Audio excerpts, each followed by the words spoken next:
पिछले सैकड़ों वर्षों में समाज में जो विकृतियां आई, जिस प्रकार से छूत अछूत का भाव पैदा हो गया, ऊंच नीच का भाव पैदा हो गया और एक प्रकार से समाज एक बहुत बड़े वर्ग के साथ जन्म के आधार पर अन्याय हुआ, तो उसका प्रायश्चित करना जरूरी था। और उसमें ये सुझाव निकला और ये निर्णय भी सनातनियों ने किया है। संविधान सभा में जो लोग बैठे थे सब सनातनी थे, जितने बैठे थे सब सनातनी थे।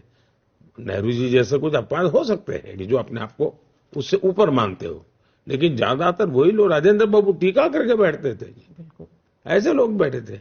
उन्होंने निर्णय किया था कि हमें ये प्रायश्चित करना है, आरक्षण देना है, और इसलिए मैं उस भावना से जुड़ा हुआ हूं। मैं संविधान के स्पिरिट को जीना चाहता हूं। मैं संविधान के शब्दों का प्रतिष्ठा बढ़ाना चाहता हूं, और इसलिए मैं डे वन से कह रहा हूं कि संविधान की भावना के विरुद्ध धर्म के आधार पर आरक्षण। इसका मतलब ये नहीं कि मुसलमान को बेनिफिट नहीं मिलेगा। जैसे हमने जब पार्लियामेंट में 10% का किया आरक्षण, कि सामान्य जाति के गरीब लोग हैं उनको, और कोई झगड़ा नहीं हुआ, किसी का लूटा नहीं, चोरी नहीं की, सामान्य वर्ग के, चाहे वो ब्राह्मण होगा, बनिया होगा, उसका बेटा भी अगर वो गरीबी वाला है उसको मिलेगा।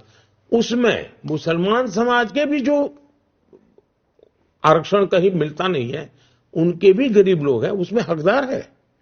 मतलब हक नहीं छीन रहे हैं, धर्म को आधार मानने से हम विरोध कर रहे हैं।